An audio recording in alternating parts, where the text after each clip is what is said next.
This series contains graphic discussion and details of violence, sexual assault, and homicide. Listener discretion is strongly advised. All of the forensic art and portraits will be shared on our social media. Please take a moment to review the images and see if you can help identify the victims. And one last note, we have an announcement playing at the end of the episode. Please be sure to listen so that you don't miss it.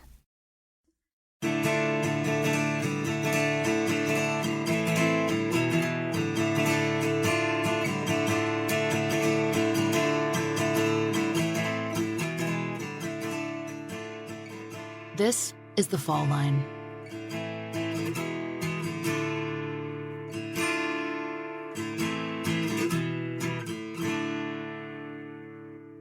Well, tell me about this girl. What does she look like?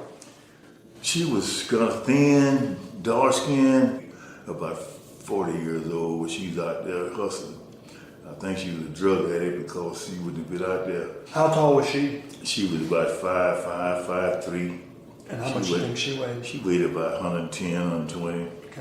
What about her did you know? The boy came, that was her son. And she called him over there. And he came over, he shook my hand and everything, yes. Where do you eventually take her body to? I was headed toward California. Mm-hmm. So as I drove out of Las Vegas, I seen a motel and a road leading up to the motel. And there's a lot of bushes and brushes beside the road before you got to that motel. That's where I pulled up her body out and rolled it down there. And I heard a secondary roll of noise. That meant she was still rolling.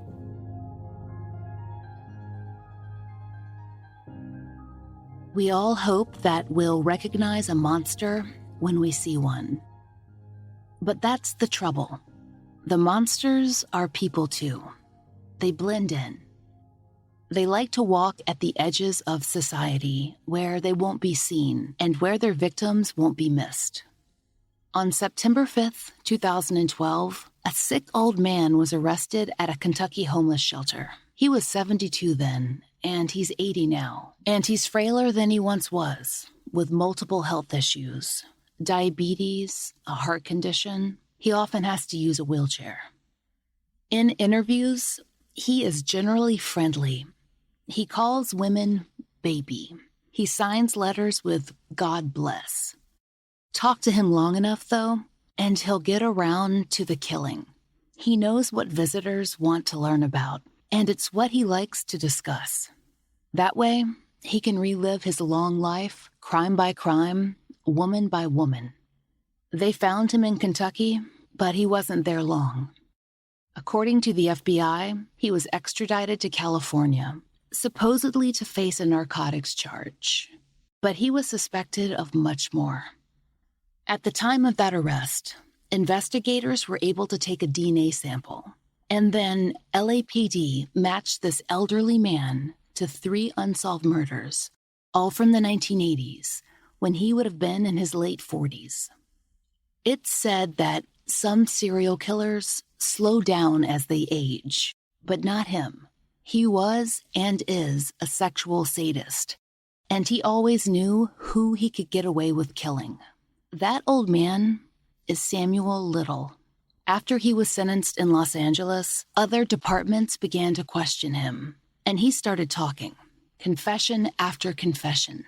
With nearly 100 victims, and about 60 of those confirmed, he is the most prolific serial killer the United States has ever seen. The Green River Killer, Gary Ridgway, held the title before him. Ridgway killed an estimated 71 women over roughly 16 years. Like Little, he knew who to hunt, but authorities knew about the Green River Killer long before Ridgway was actually arrested. Samuel Little, he didn't have an official nickname, not like the Golden State Killer. Some LA cops called him the Choke and Stroke Killer, a crude reference to the masturbation that accompanied his murders, but that hasn't caught on in the media. Frightening names sell papers. Son of Sam, the Zodiac, the Boston Strangler. With Little, nothing. He was an unknown presence. He drifted in and out. Sometimes, no one even noticed his victims were gone.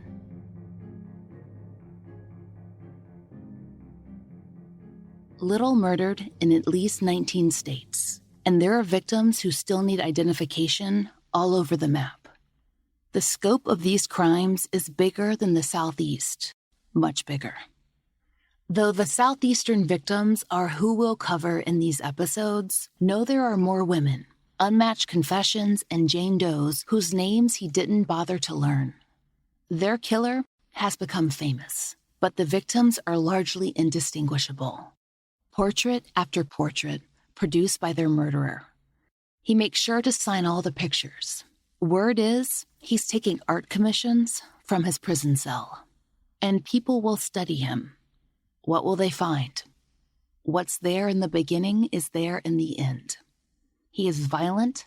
He has a fixation on necks, something that he believes began in grade school. And he is comfortable treating every other person on Earth as an object. And yet, we will learn every angle of his life eventually. And his name will be remembered. But what about the women? Victims were often, but not always, sex workers. Some used drugs. Many, but not all, were Black women. If their bodies were found, they were occasionally listed as accidental deaths or undetermined cause. The clear homicide cases stayed cold, though suspicion was sometimes cast on those who knew them. And that's if the victims could be identified at all. The term sex work was coined in 1978, but has only recently made its way into cultural consciousness. That happened around the time it became recognized that sex workers have often been treated by authorities and media as the less dead. That is, the victims whose cases were deemed unimportant because of the nature of their work. The very existence of the term the less dead, the fact that we need it to describe a problem, is a good place to start bringing the lives and health of sex workers into focus. And ultimately, the killer doesn't, or rather shouldn't, matter. He's gotten plenty of attention. He loves it. What else can you learn about that? He had a hard childhood, and he is a hard adult too. He sometimes signs his letters from, quote, Mr. Sam and his girls, as if he had collected them. He told one correspondent that, quote, they are no one's but mine. I own all of them, and no one can have them but me. He calls them, quote, angels in heaven, and says, quote, I love them and they love me. And he gets to talk because he's handing over information to investigators. They need what he can tell them, and they need it soon. He's a sick old man. Old age has slowed him down, but he is still a predator. He likes power, and we don't want to give him any more. We have to tell you some things to connect the threads of the stories, the women's stories, to explore the confessions he offered up to Texas Ranger James Holland. And we can start with his endless traveling. As long as he kept moving, his crimes appeared unconnected.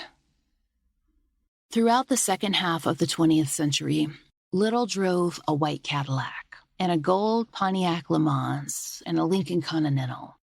He often traveled with a woman named Jean, a much older girlfriend who supported them both by shoplifting. For a while, a teenage boy traveled with them too. Alone or with his traveling companions, Little rode the highways and interstates, moving from one cheap hotel to another. Some towns, like Miami, he visited again and again. Others only had to suffer him once. And he didn't do much to cover his tracks. He often left bodies at the scene of the crime, along roads or half buried in hard ground or dragged a few yards into the wetlands. He wasn't a criminal mastermind, and yet he knew who he could get away with killing. He walked softly along the margins. He bet on apathy, and he was right. He was arrested dozens of times, starting in his early adolescence. author Gillian Lauren compiled a list of at least 21 charges. The worst included violence, rape, aggravated assault, assault with great bodily harm, armed robbery. The list goes on. This was before any murder charge. In total, before his California conviction, he served about 10 years in prison. In 1982, he was accused of murder, but a grand jury declined to indict him in Mississippi. Then he was acquitted once again in Florida. And 2 years later, across the country, in San Diego, he strangled 2 women who both survived. According to the Los Angeles Times, he served less than 3 years for both attacks. He was out by early February of 1987, and he would kill and kill and kill into the 21st century. He may have killed right up until his final arrest in 2012. Nowadays, Little looks for all the world like a grandfather. Not that that should matter. Joseph DeAngelo, the Golden State Killer, looks frail during his hearings too. Everyone gets old. Little is just sicker than most. He is what Henry Lee Lucas pretended to be. A man with no fixed address, killing when he wanted, leaving cold cases, sometimes even uninvestigated cases, in his wake. As of August 2019, the Radford FGCU serial killer database entry for Samuel Little was sparse. It lacked most of the information available on other killers, like background, family, military service, IQ scores. When Gillian Lauren's forthcoming book on Little is eventually released, perhaps those gaps will be filled in. In our cultural imagination, the modern serial killer is a man between 20 and 40 years old. He is nearly always white. There are exceptions like Eileen Wuornos or Richard Ramirez or Lonnie Franklin Jr. But until the Samuel Little story broke, a Google search for serial killers would return a gallery of similar faces, nearly all adult, white, and male. But there are many others who do not fit those parameters. Samuel Little is only one example. Another assumption made is that serial killers principally target and murder victims of their own race. We've mentioned that fact before, right here on this show. Everyone knows this isn't universally true. Besides Samuel Little, Gary Ridgway is an example of a murderer who killed women of all races. Ridgway's primary interest was occupation, because he knew he could target sex workers. And because they had to work in the margins, Ridgway knew how to make himself seem safe. Sometimes he brought his young son along with him to wait in the car while his father committed murder in an alley or a little ways off on a rural road. Sometimes just driving around with a car seat in his vehicle was enough. It created a suggestion of safety. And when sex work is criminalized, that kind of gamble can be forced. Get in a car, hoping it won't be the last time. Any subculture that operates outside the law, or even within the law, but under restrictions of prejudice and hate, that's going to be an easy place to find victims. Think of Bruce McArthur. He was a quiet, 60-something landscaper living in Toronto. He was known as a fixture in the gay scene and often picked up younger men.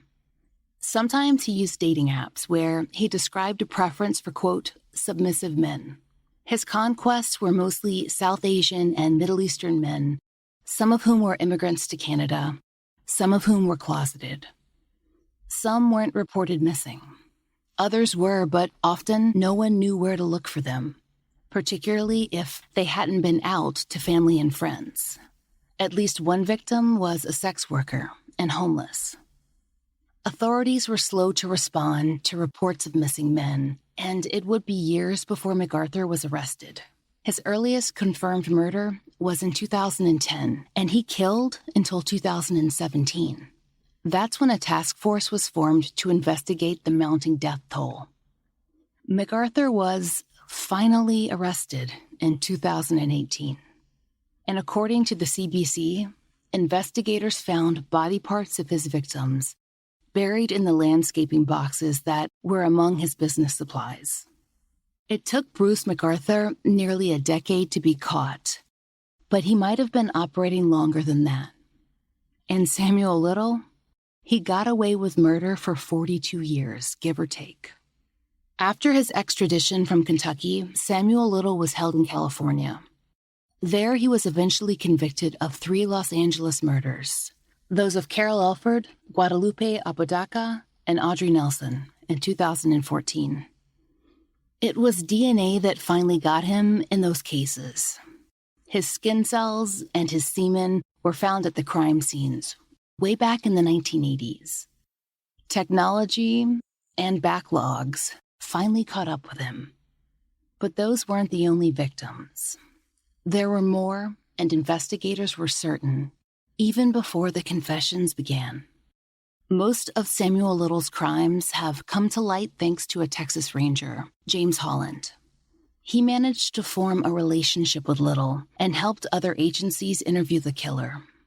According to numerous outlets, the two men have formed a sort of friendship, calling each other by nicknames and developing a rapport that includes inside jokes and shared snacks. It's clear this is an interrogation tactic, and it seems to be effective. Though Holland declined to comment for this series, it's easy to get a sense of his role. When a case is resolved, Holland is name-checked by reporters and law enforcement. Some seem amazed that he's been able to get answers from Little. According to the LA Times, Holland is the person who convinced Little to draw his victims' portraits in the first place. Holland knew that Little considered himself an artist, and he used that information well. But Holland isn't the only person who's helped reconstruct the crimes of Samuel Little. According to the FBI's newsfeed, the use of VICAP was instrumental in connecting Little to murders across the USA. VICAP, or Violent Crime Apprehension Program, is a database maintained by law enforcement, but it's not exhaustive. Agencies are not mandated to report, and having comprehensive data is absolutely essential in connecting cases. Kevin Fitzsimmons, VICAP's supervisory crime analyst, was quoted on the official webpage as saying, quote, "The biggest lesson in this case is the power of information sharing. These connections all started in our database of violent crime. But it's not just investigators who've contributed in compiling and sometimes even resolving these murders. So many others have lent their skills. In fact, a records bureau chief down in Florida managed to piece together information vital to some of the southeastern cases. Along with California, Florida is the state where Little killed most often. On New Year's Day, 1971, he was 30 years old. And down in the Everglades, Little buried the woman now known as his first victim. Her name was Mary Brosley. He'd met her in Miami at a bar. She was found 23 days later, but wasn't identified until 2017. According to WUSA 9, Little told investigators about the murder during his confessions. He reportedly said that he'd never again tried to bury someone in Florida. The ground was just too hard. But he didn't stop killing in the state, and a woman named Linda Brown was able to reassemble parts of his trail. Linda Brown spoke with us in 2019. She's the Record Bureau Chief in Gainesville, Florida. She's worked there for over 30 years. She told us that her job includes many responsibilities, including management of all incoming records, of archives, of public requests. We became aware of Brown during our research when we found a few news stories in 2013 and 2014 that described her work. She told us that her involvement with the case began when some California detectives reached out to her, hoping she might be able to find some very old records. I can tell you in our area and working with different agencies, there's a lot of archive records that are in paper, and there's even now and again you find some old video storage recordings, and there's no longer any equipment to take that data and convert it to modern technology. And we at the Alachua County Sheriff's Office made a plan years ago that we would not destroy records. We found that it's surprising in working cold case investigations that the littlest bit of information, such as somebody was trespassed from a location at a date and time 20 years ago, well, that puts them in the vicinity of where the murder may have taken place, or where some other crime took place. Or it talks about these two kids were hanging out together getting into mischief. Well, that report in and of itself is of no value to anybody. Nobody cares. But if it turns out that one of those kids has turned into a serial killer or maybe just a car thief or any number of crime trends, then that information places them at that area, and it helps you get to the bottom of what's going on and who's committing the crimes and hopefully putting a stop to it.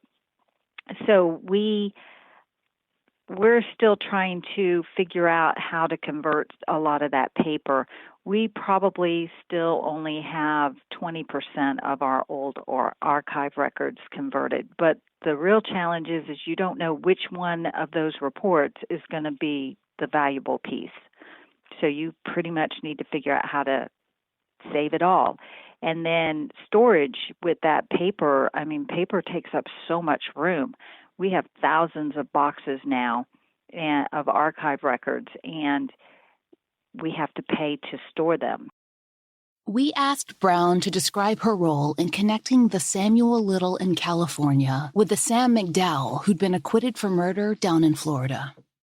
I received a phone call from a California detective, and at the time he was telling me that he'd gotten a copy of a warrant affidavit on Sam. Actually, it was Samuel McDowell that was processed through our records, I believe.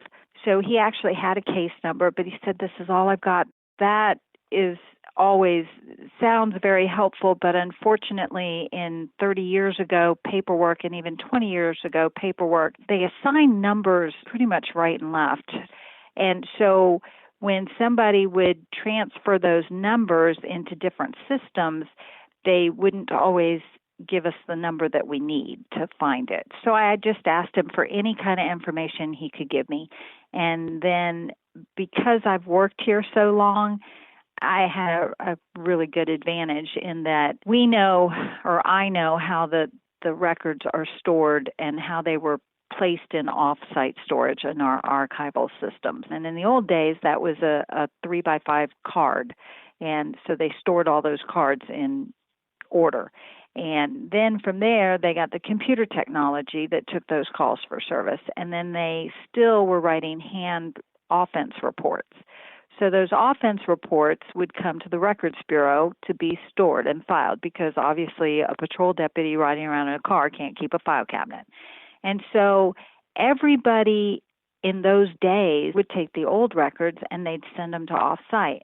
So knowing that every section sends their records off separately to off-site, and that the records management people at that time didn't try to compile them together, I knew that there was probably some other sources that whoever did the searches just neglected to look for.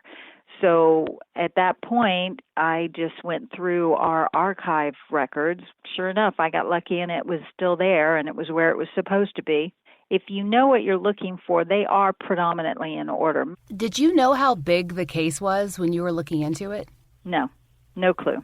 I knew it turned out to be a big deal when the detectives came here and did some interviews with our detectives that had worked the case. And they came and they gave me a cup from the Los Angeles Police Department, or a mug, and they were just very grateful and very appreciative, and just said how much it had helped them. And they made a big deal with it to the sheriff, and that's pretty uncommon in records management. You're like, okay, you kind of play with paper all day and just do what you're supposed to do, and you don't really think much more about it other than it's the nature of the job. You want things in order. I work hard to get it right so that it so that it's just the way it's supposed to be. And I'm proud that we were able to help do something worthwhile and really help a detective get where they were going, because this guy was really bad and he should definitely not be out running around getting to do this to more people. It just really helped solidify and promote what we do, trying to keep these records right for people. We have a cold case investigator that is very big on the old records as well, and is often trying to find things. And so it just makes a difference, and it helps. As Linda Brown told the Gainesville Sun, there were over 3,000 case files in storage, but she found the right ones. Then she managed to pinpoint hundreds of pages that brought Little's Florida crimes, over 30 years in the past, back into the public consciousness. With her help, detectives were able to connect not only Florida victims, but other Southeastern cases too. Without Brown's work, our coverage this season would not be possible. But even with the information provided by Brown and so many others, there are still mysteries. The problem is that Samuel Little remembers a lot, but not the details that make finding records easy. According to Texas Ranger James Holland, Little's not good with dates, or even decades. And Little also has trouble with names. There are many women whose names he doesn't remember, or he never knew. But investigators are searching another way, through Little's art. He spent the last few years drawing his victims. He draws them from what law enforcement has called his photographic memory. Mostly portraits of Black women, though not all. And some portraits, women are crying, some smiling. All drawn in a style that shows some natural talent, but the pictures are hard to look at. Eyes and noses tend to be the crudest. Lips and necks and shoulders, those can be startlingly accurate. They're his favorite areas. He told author Jillian Lauren that when a woman touched her neck, it was like a sign, an invitation to kill.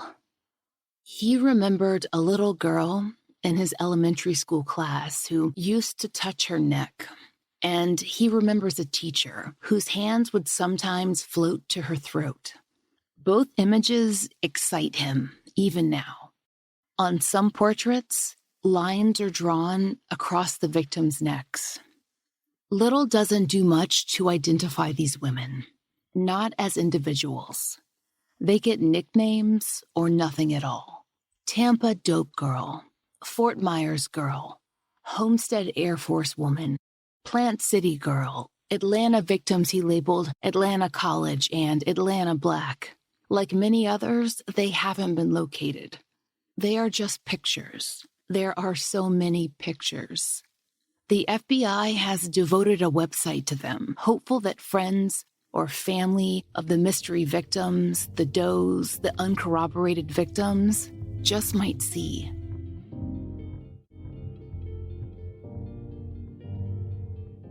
Little's crimes, they tended to unfold in a similar fashion. He'd often disable the victims with a single bare-knuckle punch to the head. He wanted to get to the point, a woman temporarily disabled in the back seat of his car, where he could use his strength and his weight to pin her so he could get a good grip. Little told writer Jillian Lauren about the experience. In fact, he told her about his very first victim, who he said touched her neck, supposedly giving him the sign, as they both sat in a cheap diner. He said he remembered her fishnet stockings and how she crossed her legs, all the physicality. Samuel Little told Jillian Lauren lots of things. He was usually up for a chat, but as Lauren wrote in her New York Magazine article, he is also mercurial. And according to the LA Times, he can shift into sudden violent rage without provocation. He doesn't like being challenged. He doesn't like being called a rapist. He doesn't like attempts to individualize his victims. A law enforcement officer we spoke to had a similar experience, that talking with Little was easy, until they focused in on the victims. He didn't like that at all. But for the rest of this series, that's just what we'll do. Talk about the victims. State by state, all along the Southeast. We'll look at the confessions that don't have cases, at the Jane Does with no identities, Georgia and Arkansas, Mississippi, Florida, the cases that were solved that can build a timeline and tell us more about those that can't be closed, not yet. We'll start in Florida, the state where little could have been stopped if everything had fallen into place decades ago. Then we'll head out and across the Southeast, following Little's trail. You'll hear from the killer himself, but also from families of victims, those working to close the unresolved cases, and even a teenager who traveled with Little while he committed some of the murders. And tell me where you met her. I met her in a nightclub in New Orleans. And while we were dancing, she says, you want to go riding after this, after this party's over? We was on Highway 10 and going toward Slidell. So I cut off, I took off the exit, went, and that sure enough was a road leading into the woods. And we went in and parked. So we finally got to where we were going. It was a bayou, a river, a little water thing. And I grabbed her by the legs and pulled her to the water. Mm-hmm. That's the only one that I ever killed by drowning. He was looking for individuals that he felt like would not be missed. He was specifically targeting vulnerable, marginalized women. Many of them were sex workers. Some of them may have had substance abuse issues or been transient. My experience in working with some of the victims' families is that he was dead wrong. They were missed. They were very loved, and their families were hurting and wanted to have answers. But he was very good about how he would immediately leave town after he committed a crime. He did not stick around to wait to see news stories, for example. He was very transient himself. He was moving all over the country. He had also, from my understanding, read detective magazines and been very interested as a child in crime. And so he was familiar with how to not leave a lot of evidence and strategically did that. So I think that was a big part of why he flew under the radar for so long. He literally just left and didn't leave a trace. I'm glad they caught Mr. Little. I remember one time Porter asked me if I had something to say to Mr. Little, what would I say to him? And I told him the only thing I would say to him that I want you to feel what all of these women felt. But like right now, if I see that man, I don't want to see him. I probably wouldn't do nothing to him, but I wouldn't want to see him. And from what I hear, the man don't have a conscience. We'd like to ask you now some questions in reference to some dead girls that have shown up throughout a couple of states. In Ocala, in August, we found a body of a nude black female laying in the woods right out in here. We have reason to believe that she was picked up at a bar in Ocala and transported out there. Do you know anything about that at all? No, sir. Has anybody told you that they had anything to do with that at all? Did you have anything to do with it? No, sir. Were you with anybody when they picked up a black female at a bar? No, sir. Were you with anybody when they strangled somebody? No, sir. Has anybody told you that they strangled or killed somebody? No, if they did, no. I don't know. If they did, would you tell me right now? Yes, sir.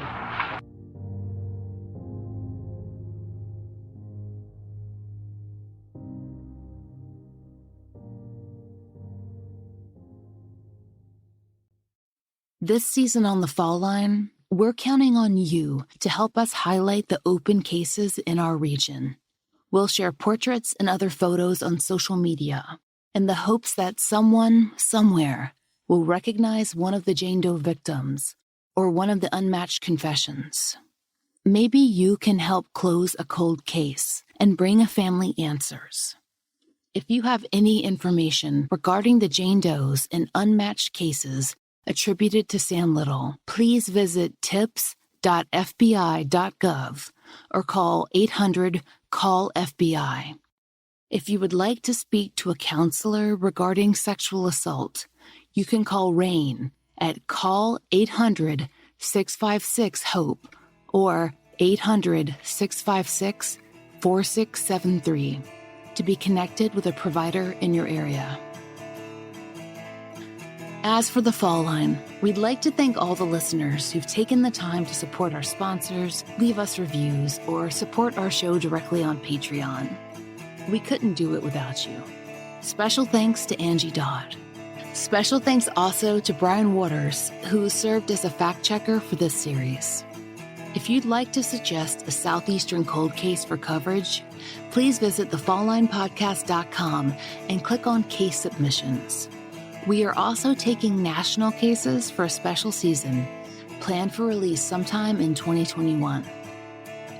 The Fall Line is created by Laura Norton and Brooke Hargrove, and is produced and engineered by Maura Curry.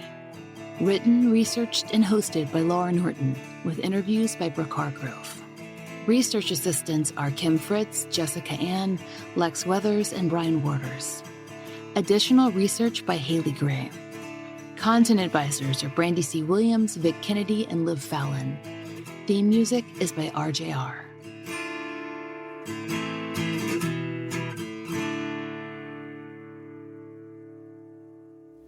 Thanks for listening and supporting The Fall Line. We want to share a piece of news about another show that you might enjoy. Fall Line host Laura Norton and producer Maura Curry have launched a new independent podcast called One Strange Thing.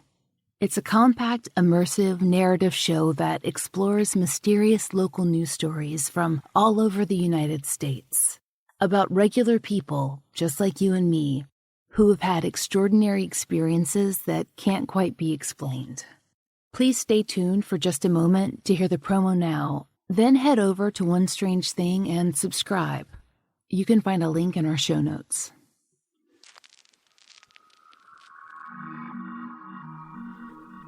We all enjoy a little mystery. And on the new podcast, One Strange Thing, that's just what you'll get. Every other week, One Strange Thing presents forgotten stories from America's news archives. They all have something in common, a single element that can't quite be explained. These are bizarre events that unfolded in our country's local newspapers, but never made it much further than that. I'm Laura Norton.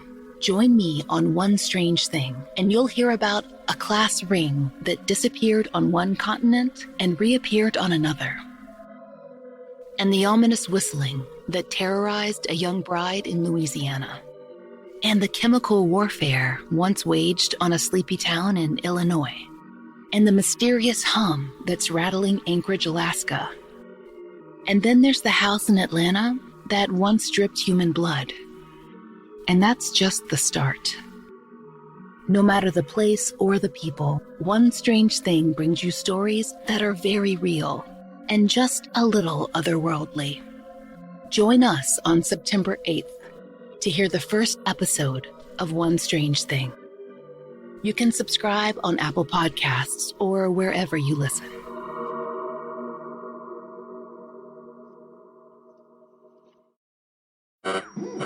We interrupt this program to bring you an important Wayfair message. Wayfair's got style tips for every home. This is Styles McKenzie helping you make those rooms sing. Today's style tip: when it comes to making a statement, treat bold patterns like neutrals. Go wild, like an untamed animal print area rug under a rustic farmhouse table from Wayfair.com. Arr, fierce. This has been your Wayfair style tip to keep those interiors superior. Wayfair, every style, every home.